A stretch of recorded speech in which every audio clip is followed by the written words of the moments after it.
एक और शानदार वीडियो में आप देख रहे हैं आपका प्यारा चैनल एसके कैरी पॉइंट। दोस्तों पार्ट सेकंड लेके आ गए हैं और यहाँ पे आप जैसा देख पा रहे हैं दोस्तों, आधे क्वेश्चन मैंने आपको सॉल्व करवा दिए थे।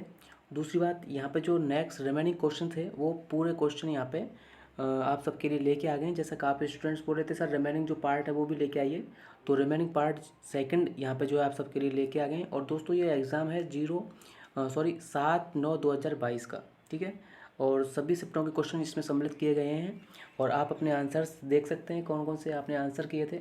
और उन स्टूडेंट्सों के लिए थैंक्स जिन्होंने क्वेश्चंस याद रखे और मेरे पास भी सेंड किए, ठीक है। तो चलिए देख लेते हैं, जो आपने क्वेश्चंस नहीं चेक किए वो एक बार चेक कर लीजिए। डियर स्टूडेंट, जैसा आप देख पा रहे हैं मैक्सिमम क्वेश्चंस मैंने आपके लिए सॉल्व करवा दिए हैं। यहाँ पे जैसा आप देखेंगे पूरी पीडीएफ मैंने आपके लिए बनाई हुई है। और यहाँ पे जो क्वेश्चंस हैं, देखिए जैसा मैंने आपको ये क्वेश्चन पहले बता रखे हैं यूपीसीएचओ आंसर की 7/9/2022 वाली, ये सभी क्वेश्चंस मैंने आपको करा दिए हैं। अगर आपने कोई ये क्वेश्चन नहीं देखे तो हमारी जो पिछली वीडियोज़ हैं उनको जाके देखिएगा, ठीक है। जिसको भी क्वेश्चन मैच करने हैं वो हमारी पिछली वीडियोज़ जाके देख सकते हैं, क्योंकि वीडियो पहली वाली पड़ी है हमारे चैनल पर। और ये जो सेकंड वीडियो मैं आपके लिए लेके आया हूँ दोस्तों, नेक्स्ट क्वेश्चंस हैं इसमें, सभी क्वेश्चंस आपके लिए जो है प्रोवाइड करवाने की कोशिश की है। जितने भी क्वेश्चंस हमारे पास आए उनको सॉल्व करने की कोशिश की है, ठीक है। ये सभी क्वेश्चंस मैंने आपको करा दिए हैं। जो नेक्स्ट क्वेश्चन है दोस्तों वो अब यहाँ से स्टार्ट होने वाले हैं, ठीक है। कहाँ से? यहाँ से। जो मैंने आपके लिए वहाँ पे जो है 40 क्वेश्चन सॉल्व करवा दिए थे, और जो नेक्स्ट क्वेश्चन है जो 40 वो आगे मैं आपके लिए सॉल्व करवाने वाला हूँ। कौन कौन से आपके आंसर सही हैं वो आप एक बार देख लीजिए। और दोस्तों वीडियो को लाइक कर दीजिए। जो भी स्टूडेंट्स स्टार्ट हो गए हैं देखने के लिए वो वीडियो को लाइक करेंगे प्लीज़, और शेयर करेंगे अपने सभी दोस्तों के साथ में जिन्होंने अपने आंसर्स मैच नहीं किए हैं। और इसकी जो आंसर की है दोस्तों वो कब तक प्रोवाइड की जाएगी वो हम बता देंगे। इसकी जो भी अपडेट होगी वो सबसे पहले आपको अपने चैनल एसके कैरियर पॉइंट के माध्यम से जल्दी से जल्दी प्रोवाइड करवाएंगे, ठीक है। क्योंकि आप सबको पता है दोस्तों, एनएचएम की कोई भी अपडेट होती है या फिर वैकेंसी की, वो सबसे पहले आपको अपने प्यारे चैनल एसके कैरियर पॉइंट के द्वारा प्रोवाइड करवाती जाती है। उसी प्रकार से आगे भी करवाते रहेंगे। तो आप चलिए नेक्स्ट क्वेश्चन आपका क्या है, देखिए। क्वेश्चन में पूछा गया था which investigation available at sub centre. तो दोस्तों सब सेंटर पर कौन सी इन्वेस्टिगेशन होती है? देखिए क्वेश्चंस इसमें ऑप्शंस अलग अलग थे। जो है हीमोग्लोबिन था, ब्लड ग्रुप था, और भी प्लेटलेट्स से रिगार्डिंग था। इस तरीके से ऑप्शंस थे। तो हेल्थ एंड वेलनेस सेंटर पर यानी कि सब सेंटर पर जो जांच होती है दोस्तों कौन सी होती है? वो होती है दोस्तों एचबी, हीमोग्लोबिन चेक किया जाता है सब सेंटर पर, ठीक है। दोस्तों सब हीमोग्लोबिन इसलिए चेक किया जाता है क्योंकि एएनसी चेकअप जो होते हैं वो pregnant ladies health and wellness centre पर आती रहती हैं, तो उनके एचबी की जांच करना ज़रूरी है। और हेल्थ सेंटर पर छोटा सा एक जो है ग्लूकोमीटर की तरह एक इंस्ट्रूमेंट होता है, उसी से जो है नॉर्मल तरीके से एचबी की जांच हो जाती है, ठीक है। तो इस वजह से जो हीमोग्लोबिन आपके हेल्थ एंड वेलनेस सेंटर पर पाया जाता है, ठीक है। नेक्स्ट क्वेश्चन आपका क्या है?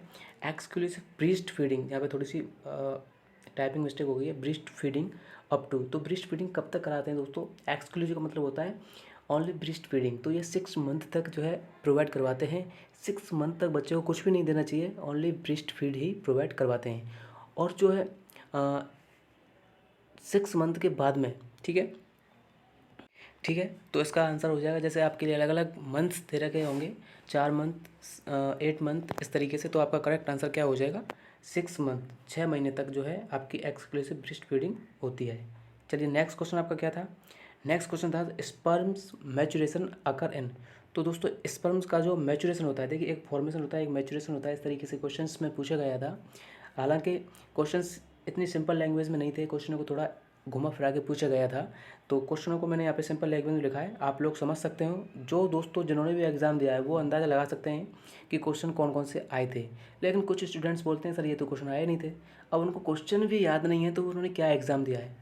अब कुछ स्टूडेंट्स ऐसे हैं जिन्होंने सारे क्वेश्चंस मेरे पास सेंड कर दिए हैं, ठीक है। आप लोग कमेंट भी देख सकते हो, और उन्होंने जो है पर्सनल भी क्वेश्चन सेंड किए हैं, ग्रुप में भी जो है सारे क्वेश्चन सेंड किए हैं। तो वो भी स्टूडेंट्स हैं, उनको सारे क्वेश्चन जो जितने भी क्वेश्चन थे उनको याद रहे हैं। और कुछ स्टूडेंट्स को पता नहीं कौन कौन से क्वेश्चन आए हैं कौन से नहीं आए, ठीक है।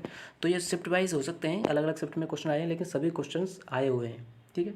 तो इसमें क्या है देखिए, स्पर्म मैचुरेशन अगर इन स्पर्म प्रोडक्शन अगर इन टेस्टिस, ठीक है, but sperm maturation and storage take place in epididymis. अगर जो स्पर्म्स के प्रोडक्शन की बात की जाए तो वो कहाँ होता है? टेस्टिस में होता है। लेकिन जो मैचुरेशन होता है, क्वेश्चन में क्या पूछा गया था? स्पर्म मैचुरेशन, तो ये होगा एपिडिडाइमस में, आपका टेस्टिस इसका करेक्ट आंसर नहीं होगा, इसका आंसर होगा एपिडिडाइमस। ठीक है, चलिए नेक्स्ट क्वेश्चन आपको क्या पूछा गया था। नेक्स्ट क्वेश्चन हॉस्पिटल टाइप से पूछा गया था। क्या है इसमें, हॉस्पिटल टाइप्स, यानी कि उसमें क्वेश्चन आपका था 200 बेडेड हॉस्पिटल है, उसको कौन सी कैटेगरी, कौन सी ग्रेड में रखा जाएगा, यही क्वेश्चन था ना आपका। ठीक है, यही क्वेश्चन बताया था मुझे। और इसका जो करेक्ट आंसर होगा, देखिए इसको मीडियम हॉस्पिटल बोलेंगे।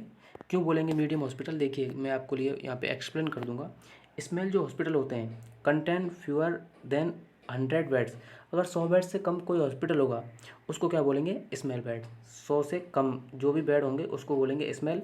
और 100 से लेके 100 से 499 तक, ठीक है, 100 से 499 बेड अगर होंगे तो उसको क्या बोलेंगे, मीडियम हॉस्पिटल।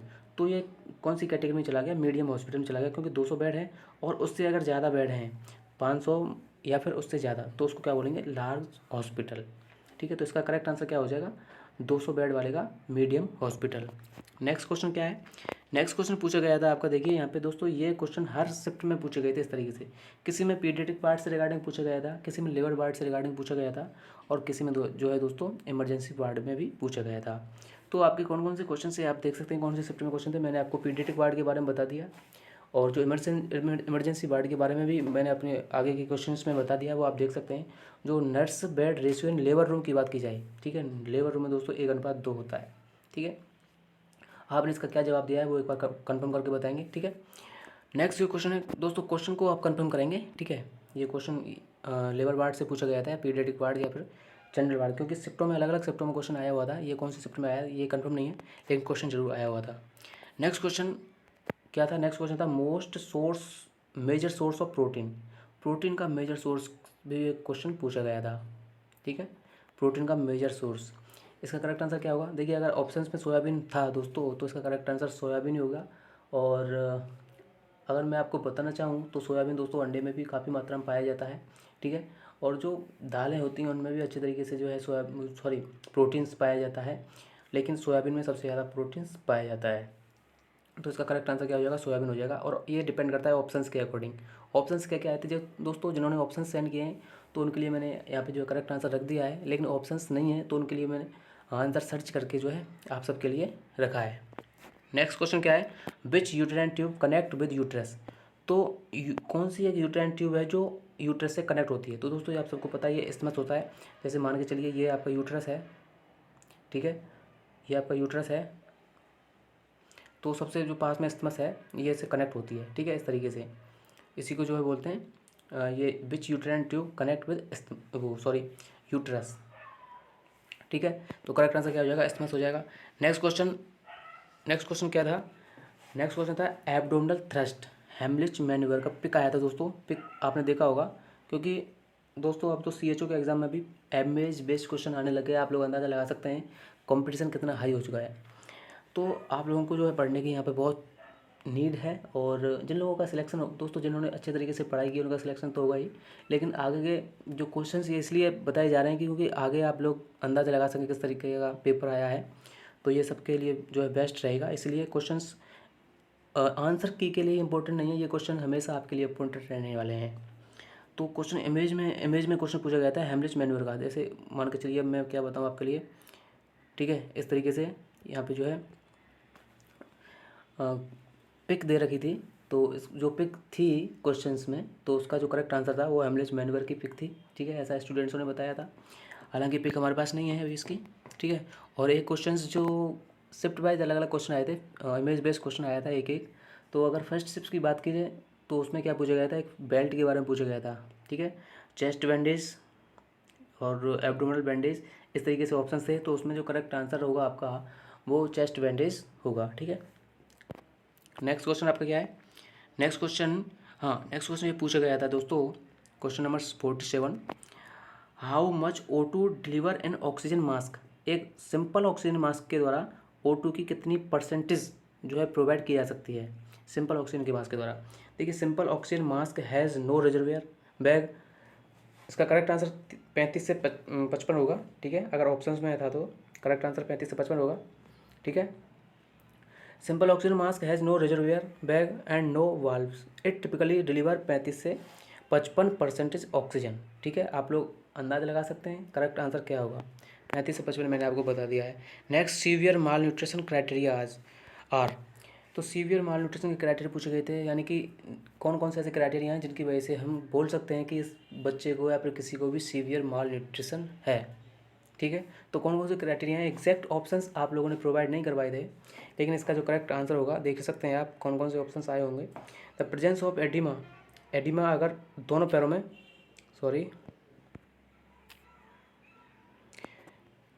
एडिमा अगर दोनों पैरों में प्रेजेंट है, ठीक है, एडिमा ऑफ बोथ फीट और सीवियर बेस्टिंग। बेस्टिंग मतलब होता है मसल्स की जो बेस्ट होती है, यानी कि वेट फॉर हाइट, हाइट के अकॉर्डिंग वेट नहीं है, लेंथ के अकॉर्डिंग वेट नहीं है, वो चीज़ें डिपेंड करती हैं।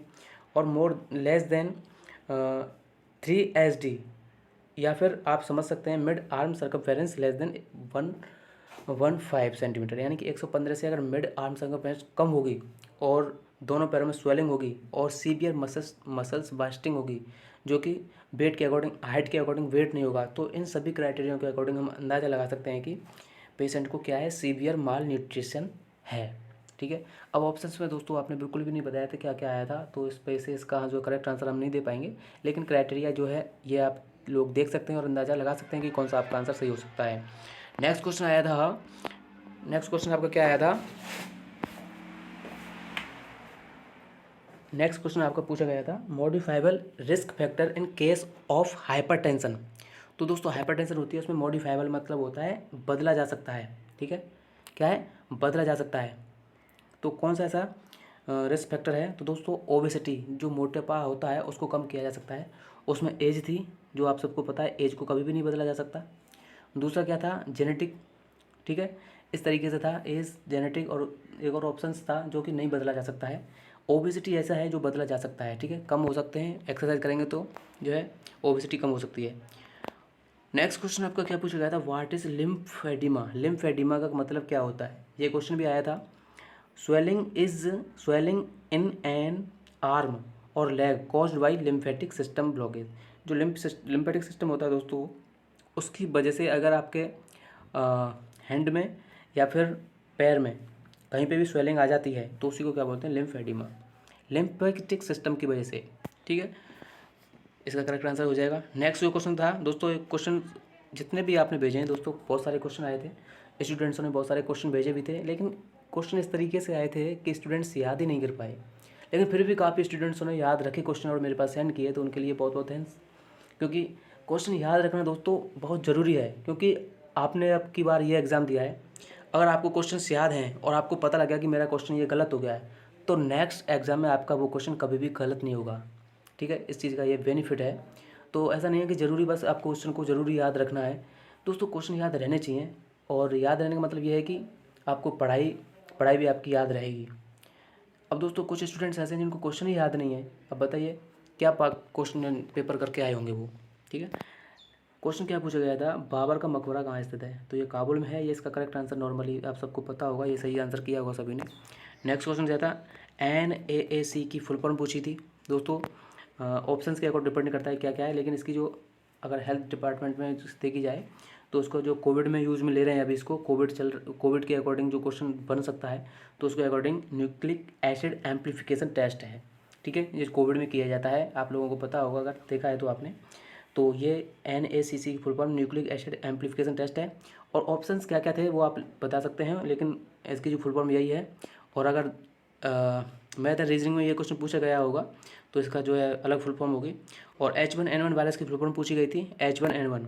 ठीक है, H1N1 का मतलब होता है स्वाइन फ्लू, ये इन्फेक्शन होता है, ये नॉर्मली जैसे आप सबको इन्फ्लुएंजा जो होता है वही है ये, और इन्फेक्शन नोज़ एंड थ्रोट और लंग्स की वजह से ये जो है कंडीशन आपको देखने को मिल सकती है। नेक्स्ट क्वेश्चन आपका क्या है, barium meal test done for, barium meal test done for किस में देंगे, बेरियम मील टेस्ट किसके लिए करेंगे दोस्तों, बेरियम मील उसी में करेंगे जो हमारे जो अपर गैस्ट्रिक प्रॉब्लम्स होती हैं। ठीक है, अपर GI की प्रॉब्लम जो होती हैं उसमें बेरियम मील करेंगे, क्योंकि लोअर में दोस्तों आपको पता है एनी में देते हैं, और जो अपर में जो बेरियम मील का मतलब खाने के साथ में देते हैं। ठीक है, बेरियम देते हैं। बेरियम क्या होता है, बेरियम दोस्तों आपको विजुअलाइज करता है किसी भी चीज़ को, जैसे आप ईसोफेगस को देखेंगे तो ईसोफेगस में अगर बेरियम जाएगा तो अगर आप एक्सरे से देखेंगे तो उसमें आपको लाइनिंग दिख जाएगी, बेरियम मिल दूर से चमकेगा वो। ठीक है, तो इस वजह से बेरियम मिल देते हैं। Cancer of head and neck में बेरियम मिल यूज़ में ले सकते हैं। फेरिंग्स कि वो विजुअलाइजेशन करने के लिए दे सकते हैं। कोई प्रॉब्लम्स अगर फेरिंग्स में हो जाती है, ईसोफेगस में कोई प्रॉब्लम हो जाती है या फिर हाइटल हाइनिया में कोई प्रॉब्लम्स हो जाती है, तो इन कंडीशंस में आप बेरी मिल का यूज़ ले सकते हैं। ठीक है, तो दोस्तों ये क्वेश्चंस आपके लिए अवेलेबल करवाए गए थे। ठीक है, और रिमेनिंग जो क्वेश्चंस हैं आप लोग देख सकते हैं, और मैक्सिमम मैंने क्वेश्चन आप सबके लिए करा दिए हैं। ये क्वेश्चन आप देख सकते हो, सारे क्वेश्चंस आपके लिए सॉल्व हो गए हैं। जो क्वेश्चन दोस्तों ऐसे थे जो आप लोग अंदाज़ा लगा सकते हो, और जो रिमेनिंग क्वेश्चंस हैं अब इससे आगे जो भी क्वेश्चन अगर आप प्रोवाइड करवा सकते हो तो ठीक है, लेकिन अदर जो क्वेश्चन ऐसे हो सकते हैं जिनका जो इस तरीके से याद नहीं रह सकते, क्योंकि बहुत ज़्यादा थ्योरेटिकल या फिर प्रैक्टिकल बेस्ड क्वेश्चन पूछे गए थे। आप लोग अंदाज़ा लगाया होगा क्वेश्चंस अब की बार जो है कितने टफ तरीके से पूछे गए थे। ठीक है, और दोस्तों इसका जो आगे का प्रोसेस क्या रहने वाला है वो मैं आपको सब कुछ बता दूंगा। नॉर्मलाइजेशन कैसे होगा, किस किस का यहाँ पे सिलेक्शंस के चांस रहेंगे, कितने नंबर पे सिलेक्शन हो जाएगा, वो सारी चीज़ें मैं आपके लिए बता दूंगा। कट ऑफ आपकी बता दूंगा, एक्सपेक्टेड कट ऑफ कितनी रहेगी वो मैं स्टूडेंट्स के अकॉर्डिंग बताऊंगा, कितने स्टूडेंट्स ने फॉर्म लगाया है और क्या क्या जो है स्टूडेंट्स के अकॉर्डिंग मैं पोल बनाऊंगा, उसके अकॉर्डिंग बताएंगे, तो मैं उसकी जो है कट ऑफ बता दूंगा आप सबके लिए। ठीक है, तो अभी के लिए इतना ही दोस्तों। उम्मीद करता हूँ वीडियो अच्छा लगा होगा, और अच्छा लगा है तो लाइक कर दीजिए, शेयर कर दीजिए अपने सभी दोस्तों के साथ में, जिससे आने वाले नोटिफिकेशन के लिए भी आप जो है तैयार रहें। ठीक है, तो धन्यवाद फ्रेंड्स, जय हिंद, जय भारत।